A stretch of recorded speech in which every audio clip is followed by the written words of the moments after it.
We're all about turning a crappy situation into something positive. $250,000 of credit card debt. Still remember the day when no one turned up. Throw it in the garbage and start from scratch. I could give myself a chance, so I started something. I mean, I think that counts as from poop to gold. Hi guys, welcome back to From Poop to Gold. I'm Daniel Harmon, Chief Creative Officer at Harmon Brothers and host. And my guest today is Dani Venen, who has the YouTube channel Editing is Everything. Her channel, basically you're a self-taught editor, and your channel, you basically take really popular movies or TV shows and you re-edit them into like different styles of movie trailers and that kind of thing, right? So really awesome stuff. Really fun. Like, you're obviously an editing nerd. So let's get into a little bit of your background. How did you get into to editing in the first place? Well, it all started way back in 2004. I had a dream where I made this amazing stop motion movie, and I woke up and I went to my mom and I'm like, Mom, I want to make movies. And so I'm the dreamer of the family, and she like brings everyone back down to earth. and she's like, do you notice how expensive movies are to make? And I'm like, no. So like dream crushed. But then I went into writing, and then writing turned into filmmaking and editing. And in 2008, 2009 was when I found Windows Movie Maker on my computer. Okay. And so my brother and I would just make silly videos, like music videos, sketches, and... But that was your first editing software. Yes, very first Windows Movie Maker. Very first editing software was Windows Movie Maker. I recently saw a picture of the whole timeline of like the original how it looked. I'm like, oh, throwback. Like, wow. good old, I think Windows XP. Yeah. when it was on. And so so it just started with just making a bunch of like silly videos and just getting my feet wet, and normally it would just be like parodies and all that. And then in 2009 was when I got my official like real editing program, which was Premiere Elements 9. Okay. And so that was when I went up to making short films. And it was all with my friends from high school, and I would enter contests through Film Fights. Saying that name just took me back. The contest was called Film Fights? Yes. Okay. And then going more into high school, my junior and senior year was when I took a program called Interactive Media, and that was when I met like a whole new family of filmmakers, photographers, editors, and I had already had a couple of years of experience prior to that, and so I made a whole new group of friends, and we would make so many short films together, so many video projects together, and I learned so much there as well. And then after graduation, I think I kind of fell out of video editing for like maybe a year or so. Yeah. And then in 2014 was when I met my boyfriend John, and he introduced me to all his friends, and they were theater kids. Okay. And so theater kids with videos, I mean, free actors. Yeah. So we would just we would look up video competitions online. We would write original scripts, and I fell back in love with video editing back in 2014, and so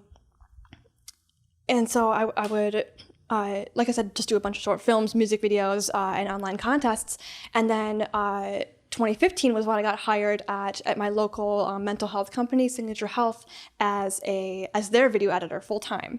Okay. And so I would just do like kind of like vlog style videos and documentary videos, interview type as well. Is this your first time to be getting paid then for making movies?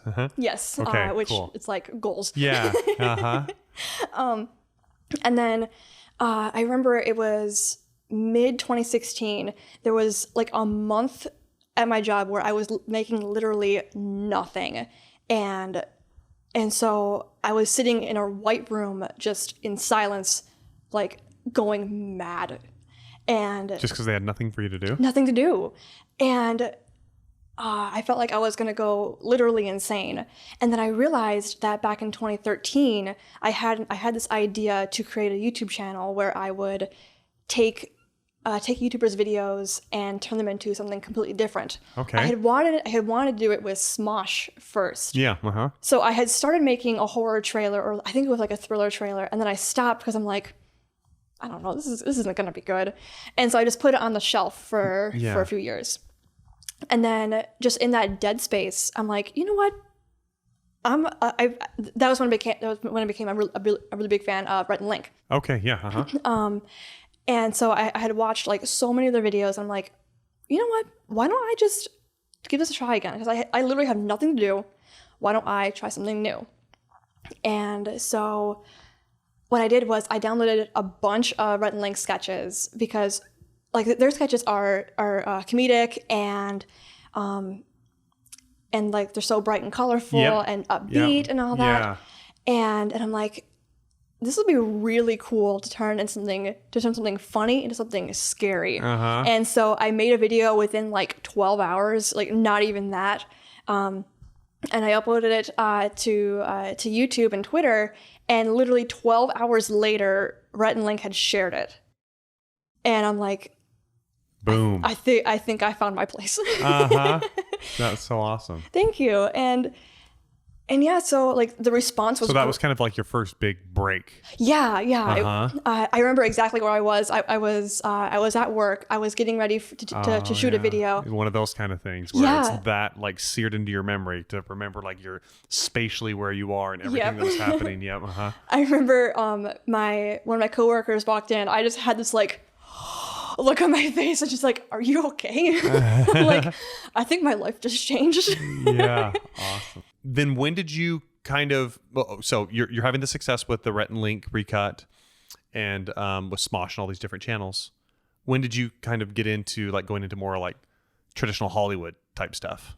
Yeah, I think it just came from audience requests. Okay. I'm pretty sure the very first movie that I did was Frozen. Oh, yeah. You did that one as a horror. Horror/thriller, yeah. Yeah, the horror thriller, yeah. I remember that one. That was actually, it was like, I uploaded it on Christmas Eve. Christmas Eve or Christmas Day, because, I mean, snow. Yeah. But, I mean, the response was great on that. And then I did Night in the Museum. Yep. This was before 7 Different Genres was even, like, birthed. Yeah.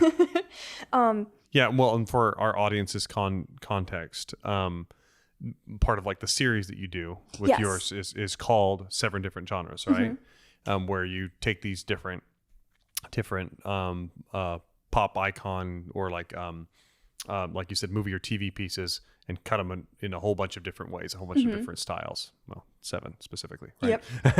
Okay. All right. Okay, cool. Sorry, I cut you off. Did you have another thought there? Okay. Well, that's some really good backstory there. And with your videos, you don't just take the content that you're re-editing and stuff. You actually appear in them later on and like provide some commentary and stuff. Can you talk a little bit about that, what you're doing there? Yeah, so at the end of every video, I always pop in. I'm like, hey, all my editorials, it's Dani. Welcome back to my channel. Editing is everything. And so I talk about the editing process a little bit.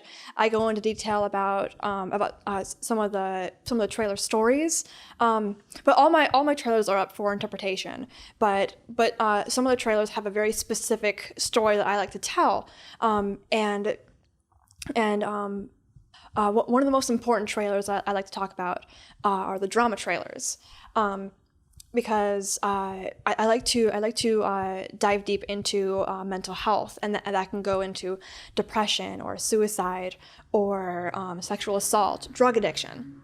And me coming from Signature Health, like I'm exposed to that, so I have like firsthand experience with mental health, and I've gotten like free education from that. And so I never try to glorify anything in the trailers. I always try to find the most realistic representation, whether it's of a certain character that's going through something or something that everybody can identify with, especially with anxiety and depression.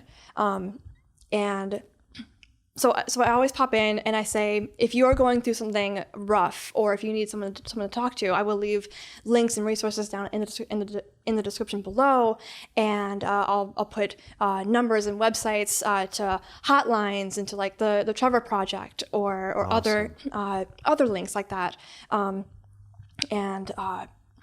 had a thought and well, I lost no, it. but just essentially using your platform and the momentum that you've got in order to provide help to people that might be needing it. I love that.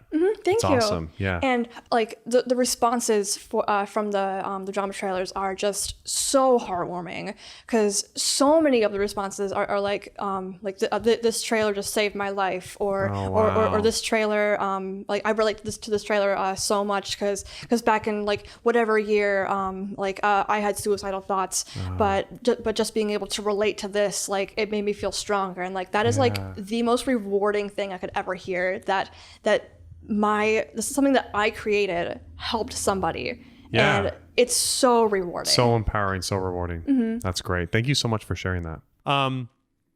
So now, obviously you've done some writing, you have some experience in that area. You have a lot of experience in just telling different kinds of stories. And the question I have is, I don't know so much a question as much as kind of a discussion item. In Ron Howard's masterclass, he says the film is really made in the edit. That's where that really happens. I'm kind of paraphrasing, but I really believe that. Like, as much as I feel at home on a set and directing and doing all that kind of thing, I actually feel like I'm even a little bit more in my groove during the editing process. Yeah. Because it's really where you're kind of piecing things together. And obviously you've latched onto that concept big time in the fact that you can take this fun, cheery, happy, kind of Rhett and Link stuff and turn it into something completely different. Make it Just dark. make it really dark and scary, or whatever. Or you go the opposite direction at times as well, right? Let's take something that's extremely dark and scary, and let's make it happy-go-lucky fun, and like no one would ever know the difference. So Right. What does that feel like? What does that process feel like to you in that I guess, what's that creative process like of changing something over from even the way it was originally intended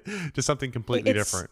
It's such a cool feeling to be able to sit down, have a completely blank slate, and start the editing process, and be able to go through really any movie and see a certain scene and say it's from a Disney movie. Like, there could be one line where it could be like someone could say like I see you. And I'm like, that could be turned into something spooky.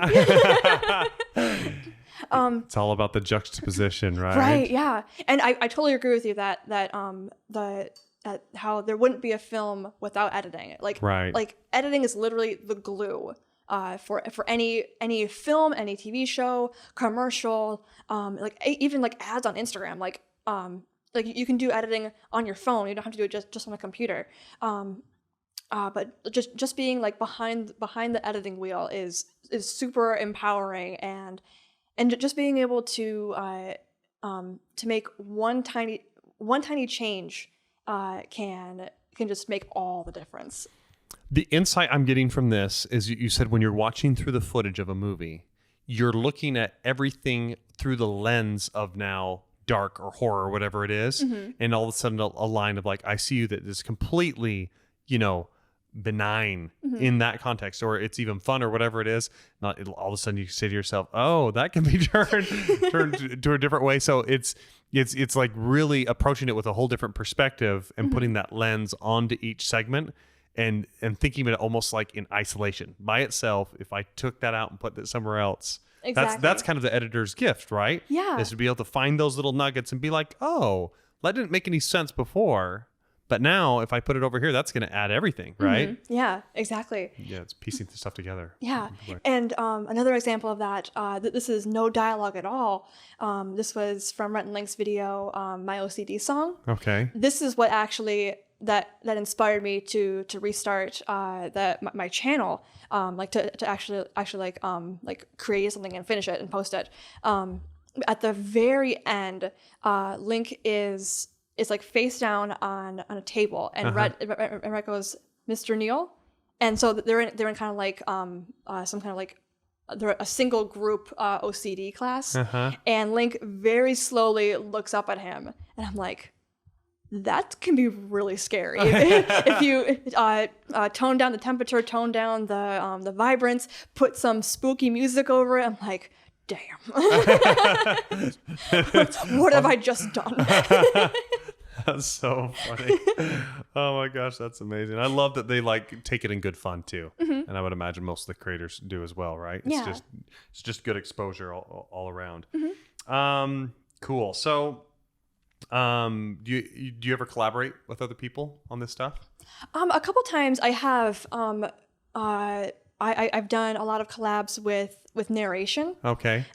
So I'll give a shout out to my friend Tomato Biscuit. He has his like. He sounds exactly like the original Disney Channel narrator voice. Oh yeah. and so we met through YouTube, and he's like my go-to happy-go-lucky narration voice. Disney Channel narration voice. That's yeah.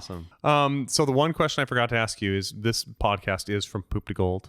So we always want to find that a story of where you've had a crappy situation that you turned into something positive. In your life or in your career, what comes to mind when I say that? Something where you were really knocked down, but you were able to rise above it and make it into something much better. I think the first thing that comes to mind was just that moment of dead space that I had when I was at work for that month, where I had literally nothing to edit. Yeah. So I felt like I said, I felt like I was going to go insane. Or that you were going to get fired, huh? Yeah. If they don't have anything for me to do, then they don't have a need for me. I'm out of here, right? See ya. Yeah. And so I think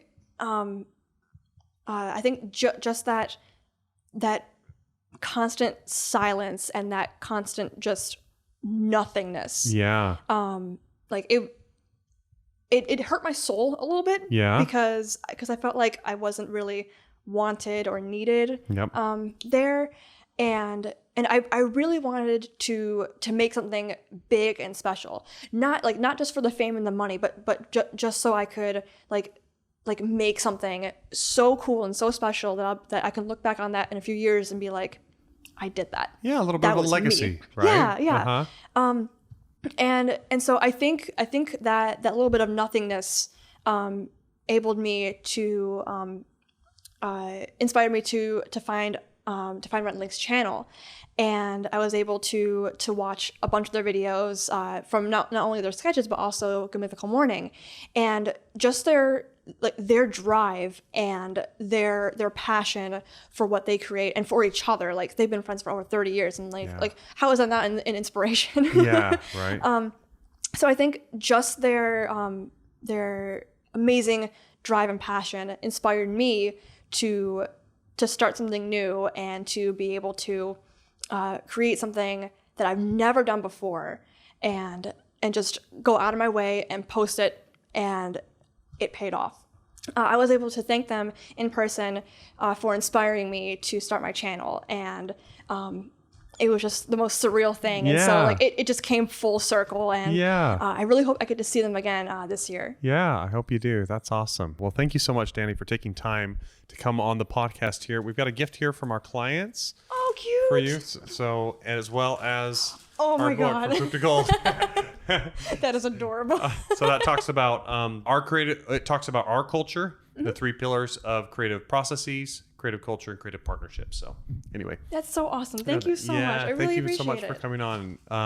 Anyway, really fun story. Hope that inspires a lot of people to be able to go out and teach themselves something that they need to, accomplish their goal, whether that's editing, writing, whatever it is, business, marketing, you name it.